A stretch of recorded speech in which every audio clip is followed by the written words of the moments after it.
The light from the crystal chandelier in the living room was dizzying. The air, thick with a mix of whiskey, perfume, and the greasy smoke from a caterer's grill, felt heavy and suffocating. Jack Sullivan leaned into a corner of the sofa, nursing a glass of bourbon, the ice clinking with a nervous energy he didn't feel.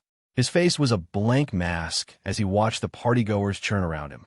Jessica Miller, his wife, sat pressed against him, a sweet, practiced smile on her face, one hand resting possessively on his thigh. She was wearing a new, glittery cocktail dress, and the diamond necklace gracing her neck was new, too, another dent in his Amex statement. She was whispering with a woman next to her, her laughter high and brittle. The noise grated on Jack, a dull hum in his skull. "Come on, let's do something. Just drinking is boring," someone shouted over the music. It was Jessica's best friend, Ashley. She had a loud voice and a face flushed from too many drinks, the wine in her glass sloshing precariously over the rim onto the polished hardwood floor. "Truth or dare? Let's play truth or dare. Old school." Another guy immediately chimed in, his voice slurring. "Yeah, let's do it," a chorus of voices agreed. Jack's brow tightened. He hated this game. Jessica, however, lit up, nudging him with her shoulder. "Honey, come on, play with us. It'll be fun." Jack didn't answer, which everyone took for a yes. He couldn't be bothered to be the killjoy. An empty bourbon bottle started spinning on the glass coffee table, wobbling before its neck came to a stop, pointing directly at Ashley. She slapped her thigh and roared with laughter. "Homie, truth. Hit me, I can take it." "All right, Ashley, straight to the point." A man in glasses across from her adjusted his frames, a smirk playing on his lips. "Okay, tell us the wildest, most out-of-line thing you've ever done. And it better be good." Ashley let out a loud, boozy burp, her eyes losing focus. She giggled, leaning forward conspiratorially, her voice rising with a show-off's excitement. "The wildest thing? That would have to be the time Jessica and I." She paused for dramatic effect, pointing a wobbly finger at Jessica. The smile on Jessica's face froze solid. The hand on Jack's thigh clenched, her nails digging into his leg. Jack felt her whole body go rigid, as taut as a piano wire. "The two of us," Ashley continued, oblivious to the sudden tension, her words thick but unervingly clear with the reckless confidence of the truly drunk, "went out and picked up a couple of guys. Just for fun." "Huh?" The living room fell silent. The boisterous noise was sliced away as if by a knife. Every head swiveled, eyes darting between Ashley, Jessica, and Jack. The air turned to cement, the only sound of generic pop music still pulsing stupidly from the speakers. A roar filled Jack's head, like a switch had been flipped. The cool glass in his hand suddenly felt white-hot. On pure instinct, his fingers tightened. Crack! The sharp, ugly sound tore through the music. The heavy bourbon tumbler had shattered in his grip. Dark liquor, shards of glass, and a few brighter drops of crimson blood ran down his palm, which he'd sliced open. A small puddle formed on the light-colored designer rug, spreading like a stain. It hurt, but the sting in his hand was nothing compared to the gutting, twisting blade that had just been plunged into his chest. He looked down at his bleeding hand, then slowly raised his head. His gaze cut through the stunned, awkward, and morbidly curious faces until it locked on his wife. Jessica's face was the color of ash. Her lips trembled, her eyes wide with a terror so profound she looked like she'd just seen a ghost. She tried to stand, but her legs wouldn't hold her, her entire body shaking uncontrollably. The sound of the breaking glass seemed to sober Ashley up a fraction. She looked around at the dead silence, at Jack's bleeding hand and Jessica's ghostly face, and slowly, a horrified understanding dawned. She covered her mouth. "Oh God, what'd I say? Jess, Jack didn't even look at her. He stood up slowly, his movements stiff. Blood was still dripping from his fingertips. He walked to the bar, pulled a few cocktail napkins from the holder, and began methodically, expressionlessly, wiping the blood and bourbon from his hand. The white napkins turned red in seconds. He crumpled them into a ball and tossed it into a nearby trash can. The silence in the room was absolute, broken only by the rasp of paper against his skin and the quiet, frantic chattering of Jessica's teeth. He finished cleaning the wound, though a few cuts still oozed blood. He looked up, his eyes scanning the room before they landed back on Jessica. His gaze was as cold and dead as a stone pulled from the bottom of a frozen lake. "She's drunk, talking nonsense." Jack's voice was quiet, almost flat, but it landed with the weight of a slab of granite. "Party's over." No one moved. No one spoke. The awkwardness was so thick you could taste it. Without another glance at anyone, Jack turned and walked toward his home office. His steps were steady, his back perfectly straight. "Jack!" Jessica finally found her voice. It was a strangled, tearful cry as she lunged forward to grab his arm. It was as if he had eyes in the back of his head. He lifted his arm, moving just out of her reach. He didn't break his stride. He walked into the office and, with a final, decisive click, locked the door behind him. The heavy wood door shut out the world. Jack leaned his back against it, the cool surface doing nothing to quell the fire inside him as he slowly slid to the floor. The office was dark. He raised his bleeding hand, bringing it close to his face. In the blackness, all he could smell was the coppery tang of his own blood and the lingering scent of bourbon. He opened his mouth and sank his teeth into the back of his own hand, biting down hard. The sharp, searing pain exploded through his nerves, a brutal physical shock that momentarily overshadowed the crushing, soul-tearing agony in his chest. The taste of blood filled his mouth. He needed this pain. It was an anchor. It was the only thing that could cool the inferno of rage that threatened to burn away his reason, tempering it, hardening it into something colder, sharper, and far more dangerous. In the darkness, a grin stretched across his face, a silent, predatory snarl. He tasted his own blood, and a single thought coiled around his mind, as cold, clear, and venomous as a snake. Revenge. Jack had no idea how long he sat on the floor in the locked office, the suffocating silence from the living room a palpable presence. The bite mark on the back of his hand throbbed, a raw and angry testament to his rage. But the pain acted like a lens, focusing the chaotic explosion of his anger into a single cold, heavy point in the center of his chest. He rose slowly and, without turning on a light, navigated the darkness to his desk. The cool, ghostly light of his monitor flickered on, illuminating a face devoid of all emotion. He opened an encrypted folder, one containing files he never looked at, the backup login and password for Jessica's iCloud account. He'd set it up for her years ago as a convenience. She had likely forgotten it even existed. His fingers moved over the keyboard, steady and cold. Lupkin. Sync. The last few months of her life began to flood his screen. Call logs, iMessages, photos, even order confirmations from her Amazon app. Jack's eyes were scanners, processing every line, every image. Frequent late-night calls to the same Chicago number. The texts were mostly innocuous. "Where are you?" "What time?" "Same place." But they were all sent and received when he was on business trips or working late. In her photo stream, there were a few selfies of Jessica taken against the floor-to-ceiling windows of a hotel room. The pattern on the curtains was distinctive. Then there were the screenshots of Amazon orders for men's cologne and a designer tie from a brand he'd never seen before, certainly not gifts for him. He copied the frequently dialed number. He opened Google Maps and typed in the name of the hotel he'd identified from a tiny logo visible on the curtain in her photos. The location pinned to a new 5-star hotel in the city's trendy West Loop. Finally, his eyes settled on a shipping address that appeared over and over in her order history. The Avalon Towers, West Loop, apartment 1802. Recipient, Mark Vance. Mark Vance. Jack turned off the monitor. The office plunged back into darkness, the city's light pollution painting faint, blurry shapes against the window. He sat in his large leather chair, motionless, a statue carved from ice. The wounds on his hand were a dull ache, but the gaping hole in his gut was already being filled with something much harder. He needed to see it, with his own eyes. For the next few days, Jack was a model of eerie calm. He went to work, came home, and even softened his demeanor toward Jessica, no longer the frozen statue from the night of the party. But the warmth in his eyes never returned. Jessica was terrified. She apologized, she explained, she cried until her eyes were puffy and raw, swearing on her life that Ashley was just drunk and talking trash, and that she would never do anything to betray him. She became cautious, her every move an attempt to please him. "Honey, what do you want for dinner? I can make anything," she'd say, standing in the kitchen doorway in an apron, her voice artificially bright. "Whatever," Jack would reply from the sofa, not looking up from the news. "How about I make that soup you like? You look like you've lost weight." She'd inch closer, testing the waters. "Sure." His eyes remained fixed on the flickering screen.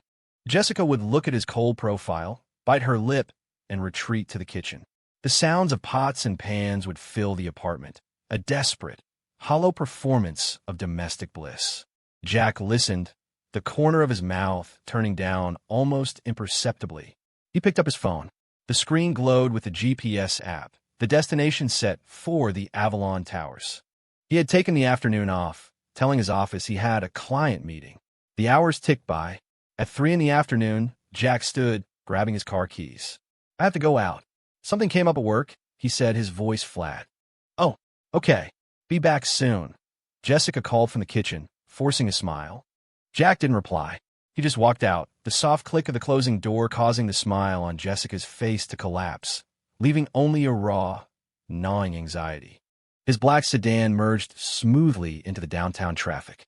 Jack drove with a placid expression, not fast, almost leisurely, as if heading to an unimportant appointment. He left the bustling loop behind, cruising into the quieter, newer streets of the West Loop.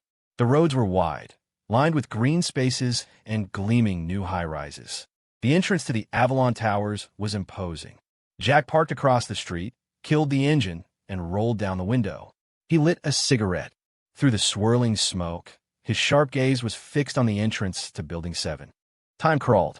At 4:30, a silver Porsche Cayenne emerged from the underground garage and pulled up to the front door of the building.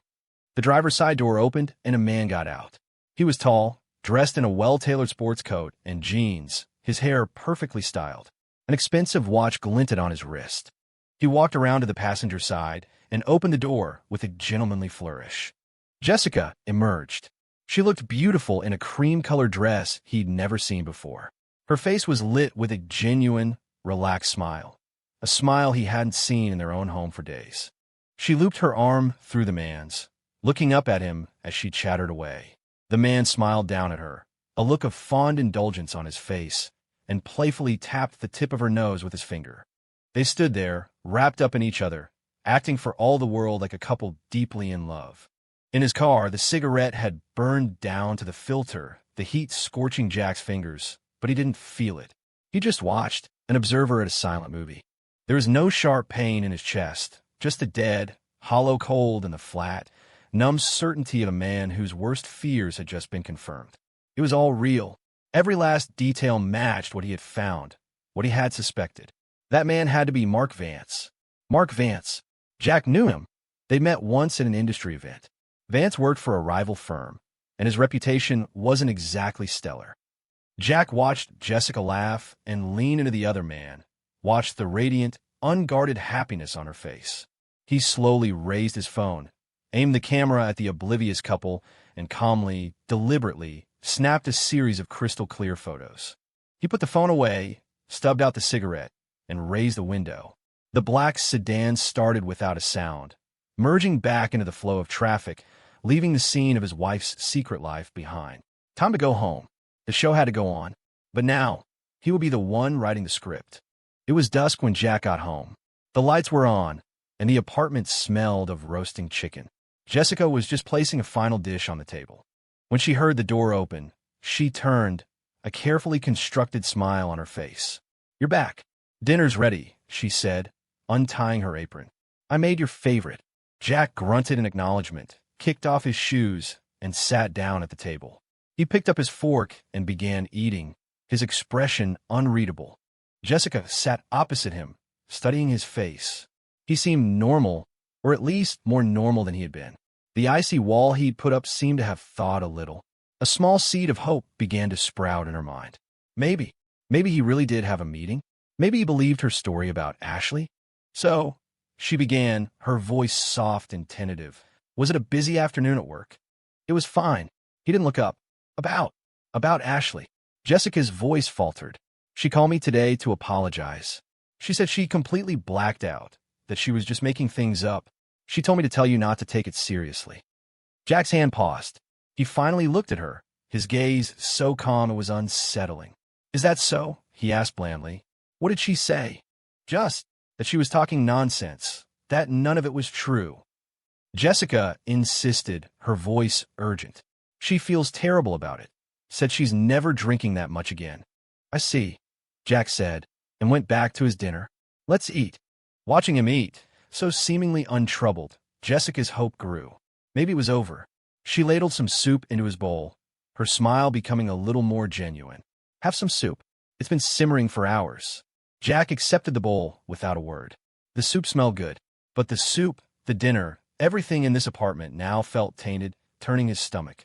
He forced it down, maintaining the placid facade. After dinner, instead of retreating to his office, Jack went straight to the bedroom. Jessica followed him in after cleaning the kitchen. He was leaning against the headboard, scrolling through his phone. Honey, she said, sitting on the edge of the bed, reaching out to touch his arm. Don't work too late. You should get some rest. Just before her fingers made contact, Jack shifted, moving the phone to his other hand and deftly avoiding her touch. Just finishing something up, he said, his voice flat. Jessica's hand froze in midair. She awkwardly pulled it back. The unease returned. He wasn't cold anymore, but he was distant, separated from her by an invisible wall of glass. Well, I'm going to take a shower, she said, her voice muffled. Okay. He didn't look up. The sound of the shower started. Jack immediately put down his phone. The screen was open to a secure messaging app. A new message had just come in from a contact named Dave. Dave was one of Jack's oldest and most trusted friends, a guy who knew people and had ways of getting things done. Jack opened the message. Dave got it. Mark Vance, 35, VP of Marketing at Nexus Dynamics. Address is the Avalon, 7-1802. It's his only property, has a mortgage. The Porsche is a company car. Guy's a snake. Bad reputation at Nexus. Fudges expense reports. History of harassing female coworkers. His wife, Sarah, took the kid and left him last year. They're in the middle of a nasty divorce. The message included a phone number for Sarah Vance. Jack stared at the screen, his eyes like chips of ice. A poser driving a company car, mortgaged to the hilt. A creep who couldn't even keep his own family together. This was the man Jessica had betrayed him for? His thumbs moved across the screen. Thanks, man. Do me another favor. Dig into the projects he's managing. I want to see the financials. Every dollar. Dave, you got it. A guy like that, it won't be hard. I'll be in touch. Jack closed the app and deleted the conversation history. The shower stopped. He quickly slid his phone under his pillow and closed his eyes, feigning sleep. Jessica emerged, wrapped in a towel, smelling of expensive body wash. She saw Jack, his breathing even, and assumed he was asleep. With a quiet sigh, she turned off the lights and slid into bed, careful not to touch him. In the darkness, Jack's eyes opened. He was wide awake. The gears of his revenge had begun to turn. Step one would be to utterly destroy the man who had invaded his life.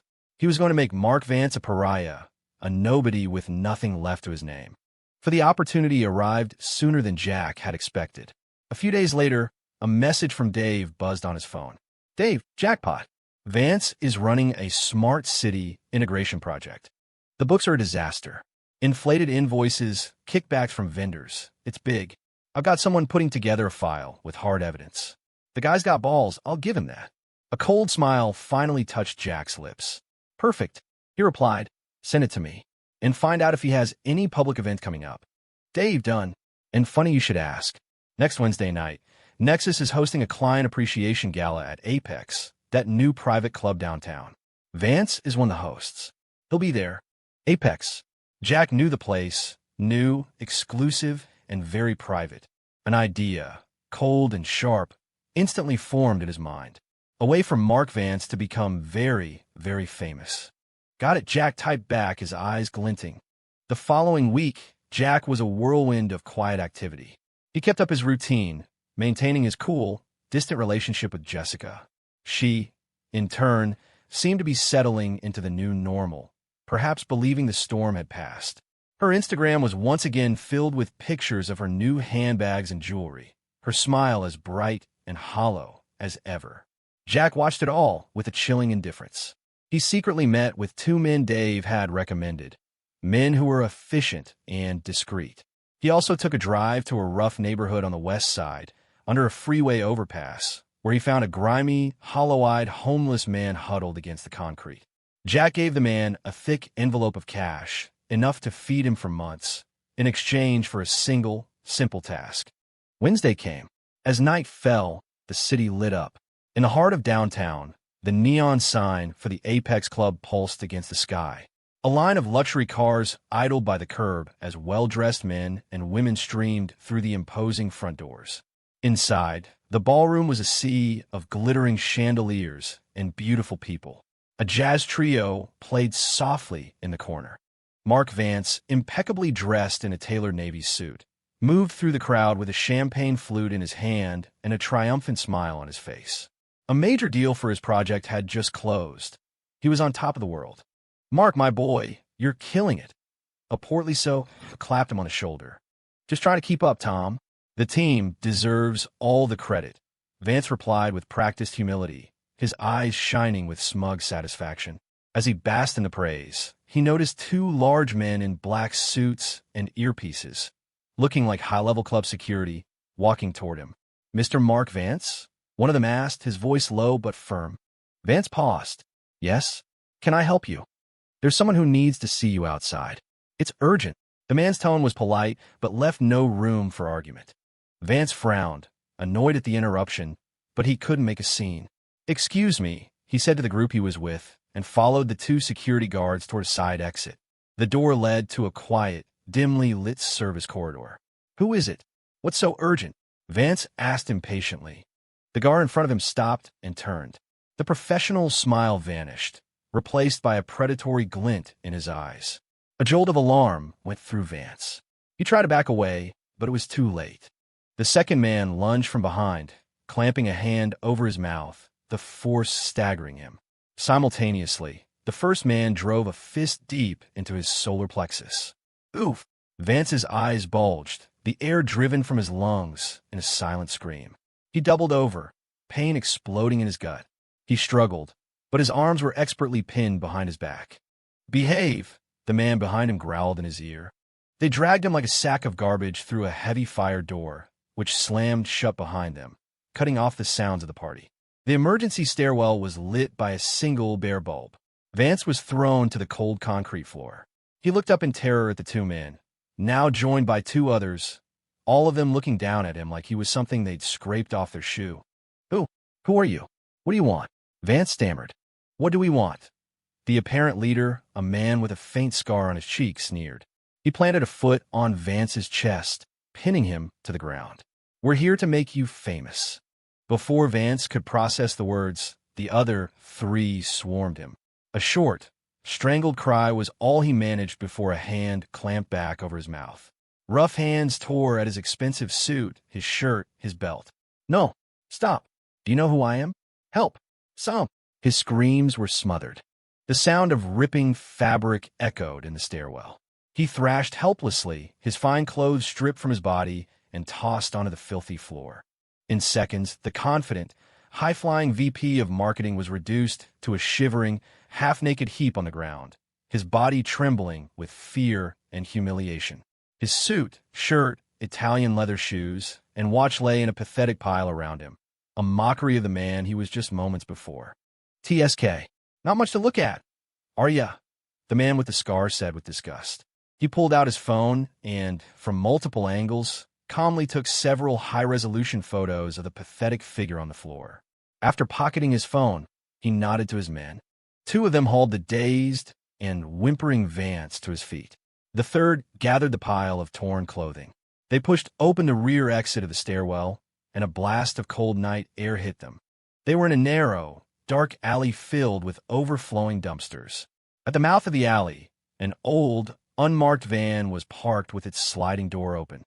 As they dragged the naked Vance into the alley, the cold shocked him back to some semblance of awareness. He saw the van, saw the bright lights and moving traffic of the main street just beyond the alley's entrance. "No. Please, don't. You want money? I have money. I'll give you." He pleaded. "Shut up," One of the men holding him grunted, driving an elbow into his ribs. Standing near the van was the old, disheveled, homeless man Jack had met, wringing his hands nervously. He flinched when he saw them emerge with a naked man. The leader walked over to the homeless man, handed him the thick envelope of cash from Jack, and then pointed back at Vance. "Here you go, just like we talked about. Get him out onto the main street. Do that, and the money's yours." The homeless man clutched the envelope, a flicker of conflict in his dull eyes, but it was quickly extinguished by raw desperation. He swallowed hard and nodded. With a wave from the leader, the two men holding Vance shoved him hard toward the homeless man. Vance stumbled and fell into a puddle of grimy water. Before he could get up, the old man was on him, grabbing his arm with surprising strength and dragging him with all his might toward the bright lights of the street. "Get off me!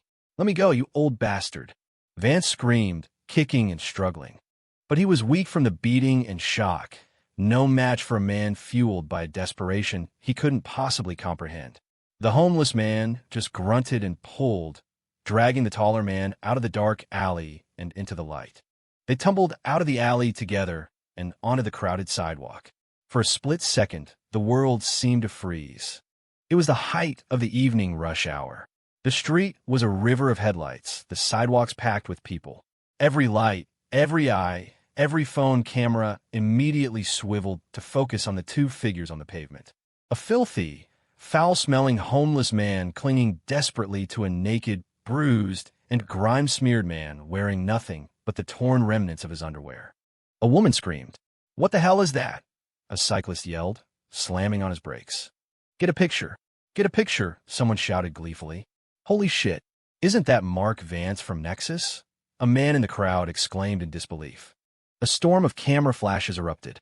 Shouts, whistles, car horns, and laughter exploded around them. The collective gaze of the crowd was a physical force, a spotlight of shock, disgust, and ridicule that burned Vance's skin. His mind went blank. A tidal wave of pure, undiluted shame washed over him, drowning him. He tried to curl into a ball, to hide his face, but the old man still had a death grip on his arm. He felt like he'd been stripped naked and crucified in the middle of Times Square for the entire world to mock and revile. "Let me go!" He roared like a cornered animal, and with a final, desperate surge of adrenaline, he tore himself free. He scrambled to his feet and tried to flee back into the darkness of the alley, away from the nightmare. But it was too late. The wail of sirens cut through the chaos. The flashing red and blue lights of a police car sliced through the night. Mark Vance collapsed onto the cold, dirty sidewalk, surrounded by police officers and a sea of onlookers holding up their phones.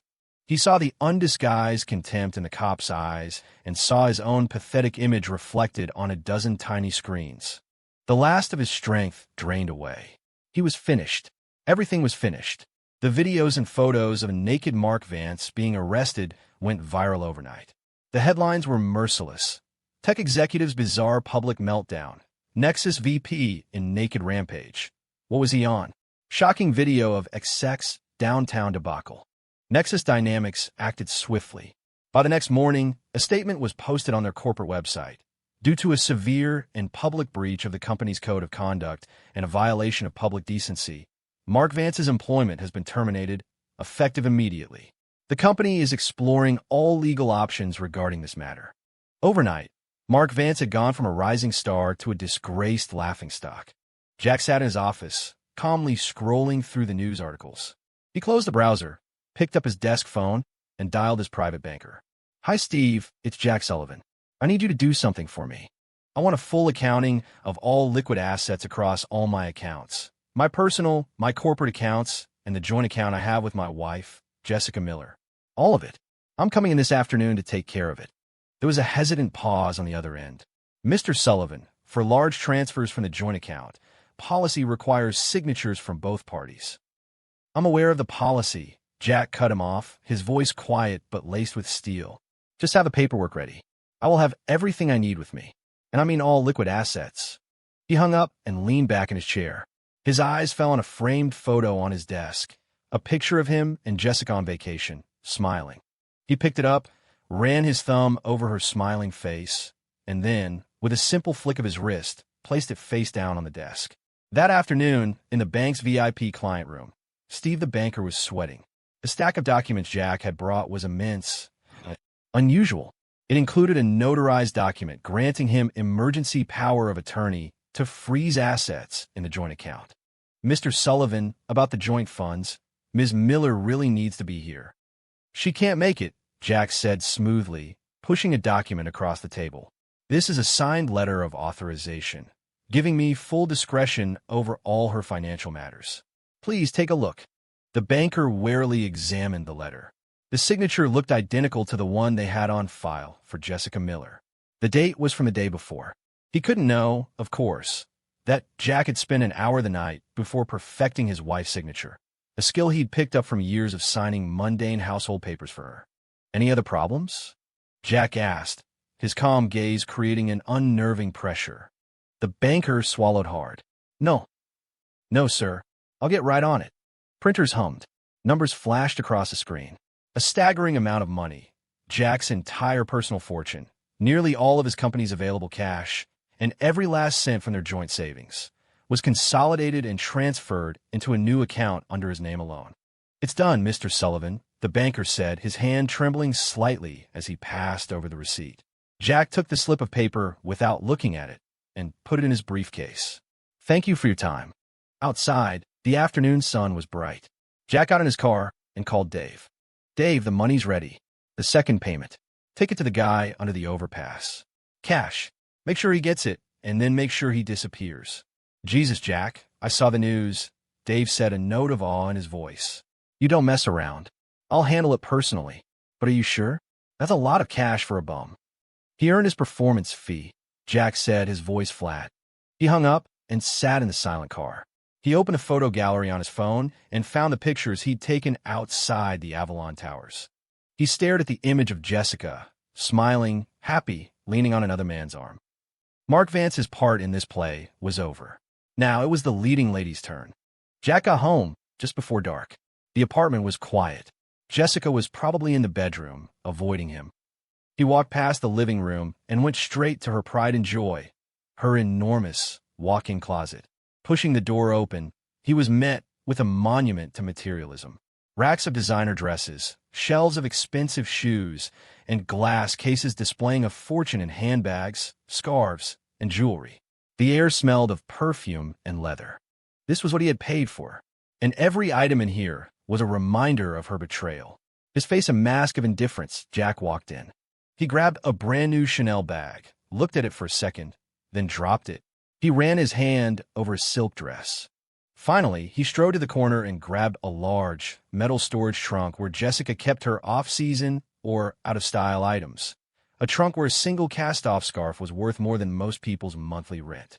He grunted with effort as he dragged the heavy trunk out of the closet and into the center of the living room, the metal scraping loudly against the floor.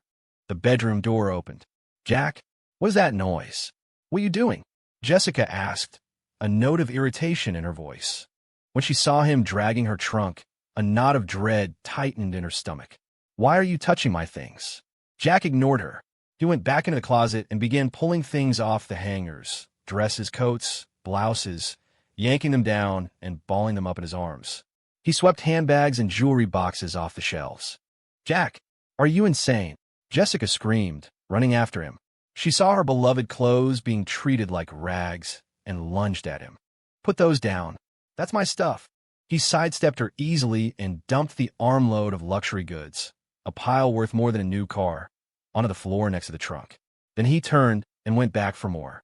What are you doing? She shrieked, following him, her voice cracking with panic. He remained silent, a machine on a mission. Trip after trip, he emptied the closet, piling all of her treasures, everything she had ever flaunted on Instagram, everything she had worn to meet her lover, into a mountain of opulence in the middle of the living room.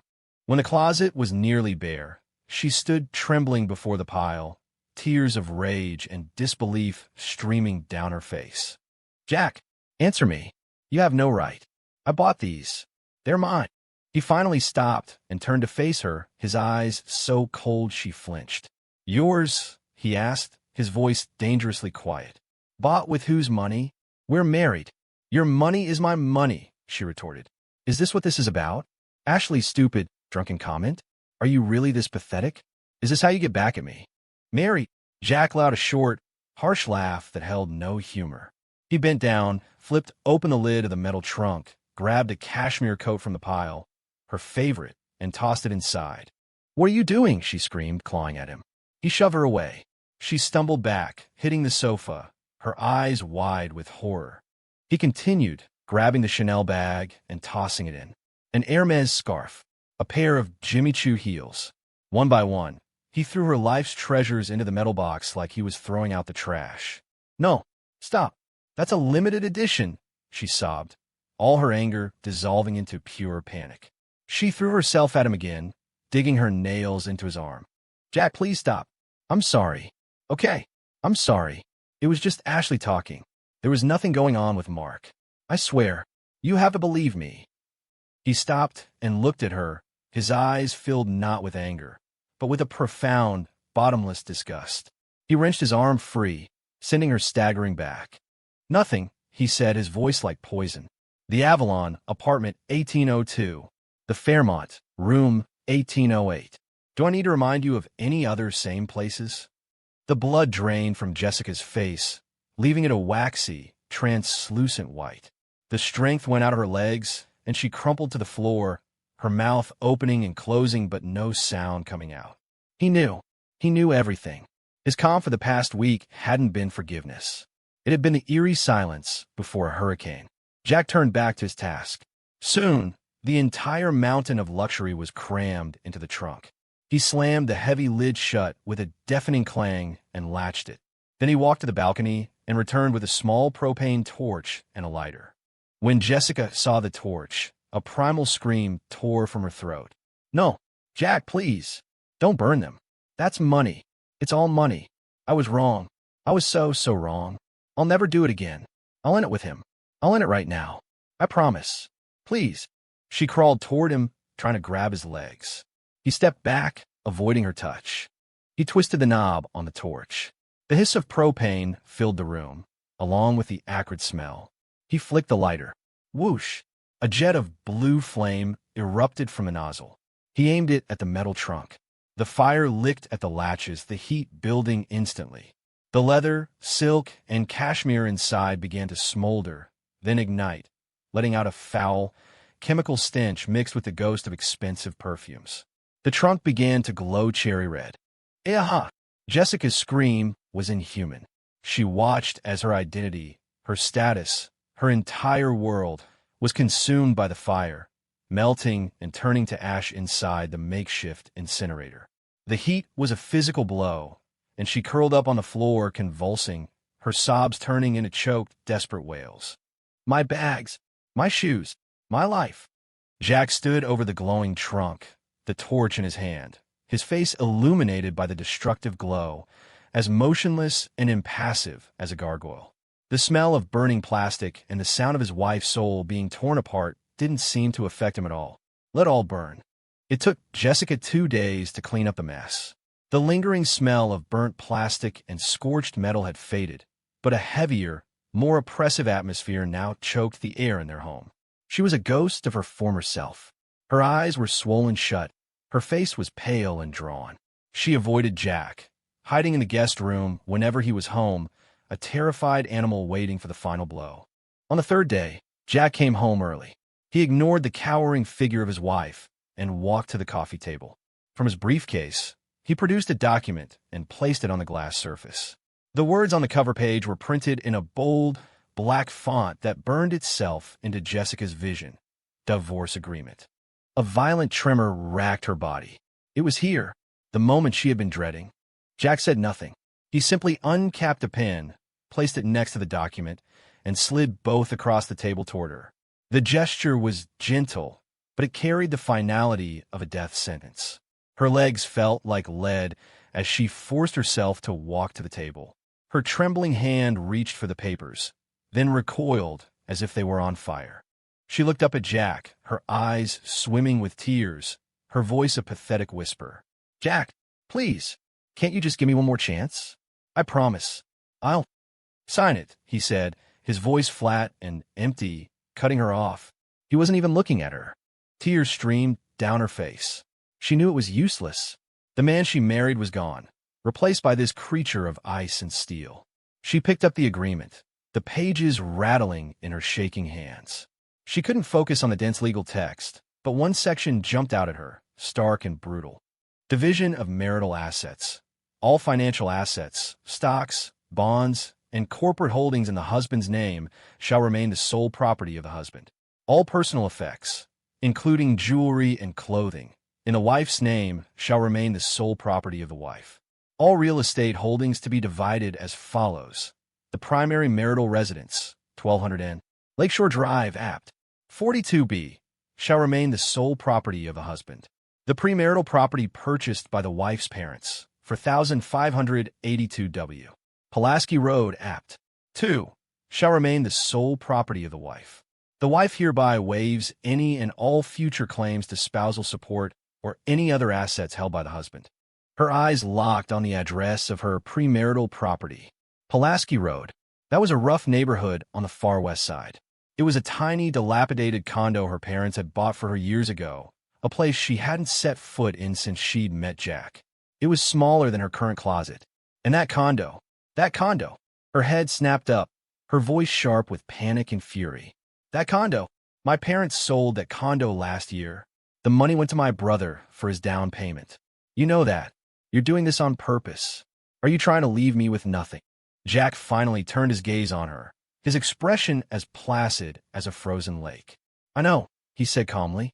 Which means if you sign this, you at least have a claim to that money. If your brother will give it to you. He paused, his eyes flicking over her designer sweatsuit.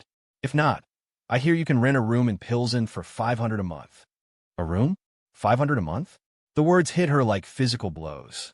She, who was used to luxury high-rises and Michelin-star restaurants, living in a cheap rental in a working-class neighborhood, the thought was so horrifying it made her dizzy.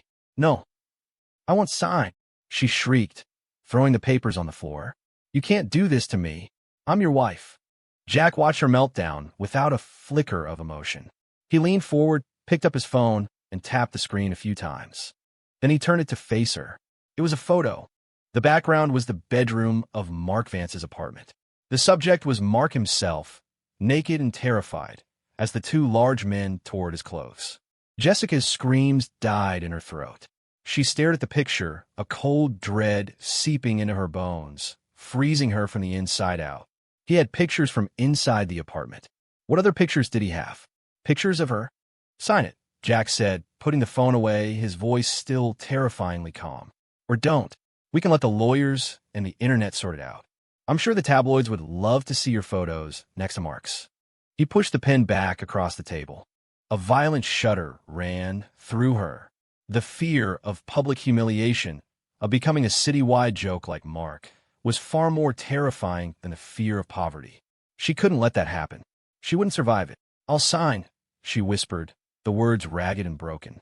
She crawled forward and picked up the pen. Her hand shook so badly it took several attempts before she could scrawl her name on the signature line. The two words, Jessica Miller, looked like the frantic last testament of a dying woman. As the last stroke was finished, the pen fell from her nerveless fingers. She collapsed onto the floor, covered her face, and began to sob, the sounds raw with the agony of a soul being destroyed. Jack picked up the agreement, checked the signature, and placed it carefully in his briefcase.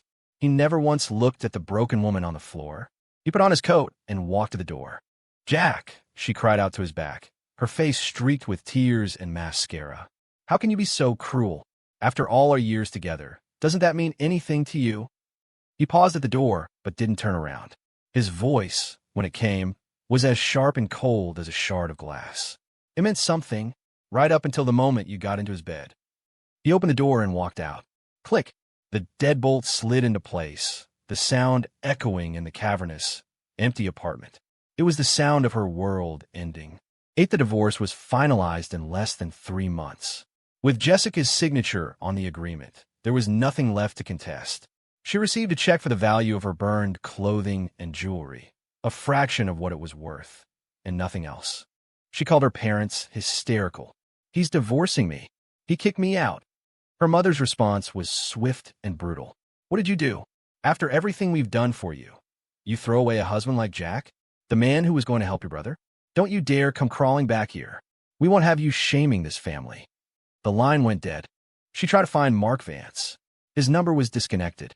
When she went to the Avalon, a new family answered the door to 1802. A former colleague of his eventually told her the truth. Vance was broke, disgraced, and had fled the state to escape his creditors and his ex-wife. The last of her hope evaporated. She was truly, completely alone. The locks on the Lake Shore Drive apartment were changed the day the divorce was final. Jessica found herself on the street with 2 large suitcases filled with the remnants of her old life. The doorman, who once greeted her with a warm smile, now looked at her with pity and contempt. "I'm sorry, Mom. You can't stay here." She wandered for hours, the expensive wheels of her luggage rattling on the cracked pavement.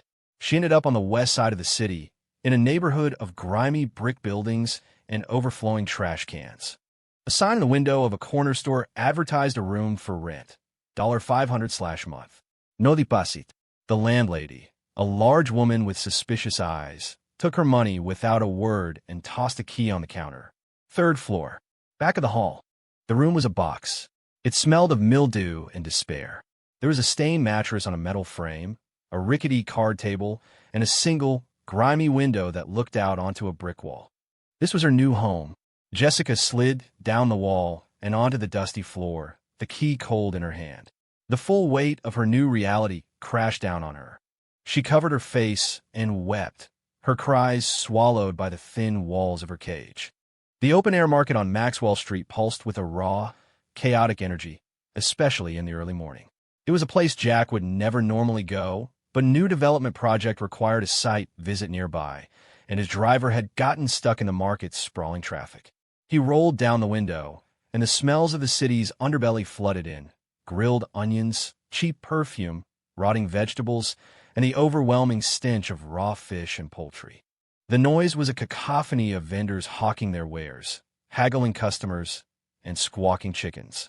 His gaze drifted idly over the stalls. Then it stopped. It was a small fish stand. A woman, her back to the street, was crouched behind a dirty plastic table. She wore a cheap, ill-fitting smock over a faded t-shirt, her greasy hair pulled back in a messy bun. In front of her, on a wooden board stained dark with blood, was a large carp.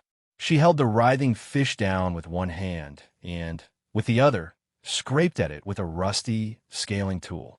Silver scales flew through the air, sticking to her clothes, her arms, and her sweaty forehead. "Hey, new girl!" A heavy-set man from the next stall yelled at her, a cigarette dangling from his lips. "Pick up the pace. You're getting scales everywhere. And don't mess up the fillet, or it's coming out of your pay." The woman flinched but didn't look up. She just hunched her shoulders and began scraping faster, more frantically. The rough handle of the tool surely chafed the hands that had once known only silk and manicures. Sweat dripped from her chin, mingling with the blood and grime of her work. As Jack's car idled just a few feet away, she must have sensed something, a presence, a shadow, a shift in the air. Her frantic movements slowed. She paused, and then, slowly, hesitantly, she looked up.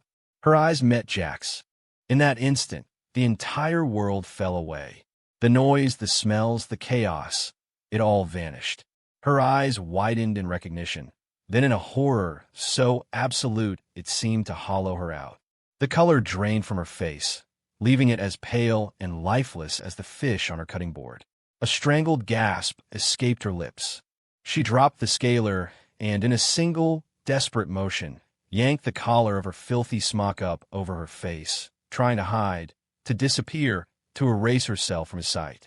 Her body shook with violent, uncontrollable tremors, a storm of shame and terror. From the cool, quiet interior of his sedan, Jack watched her. He felt nothing. No satisfaction. No pity. Nothing at all. He was looking at a stranger. The window slid up, sealing him off from her world. The car began to move, pulling away from the curb, leaving the noise and filth of the market behind as it headed back toward the gleaming steel and glass towers of the city. Jessica remained crouched on the ground, hiding her face, her shoulders heaving with silent, racking sobs. Tears traced clean paths through the grime on her cheeks before dripping onto the bloody board. "What are you doing? Get back to work," her boss bellowed, kicking the leg of her stool. She shuddered, then slowly lowered the smock. She wiped her face with the back of her dirty sleeve, smearing the tears and fish guts across her skin. With a trembling hand, she picked up the cold, slimy scaling tool. The reek of fish, stale, pungent, inescapable, rose up from her hands, her clothes, her very being. It was the smell of the bottom, the smell of her new life. She knew, with a certainty that pierced the very marrow of her bones, that it was a smell she would never wash away.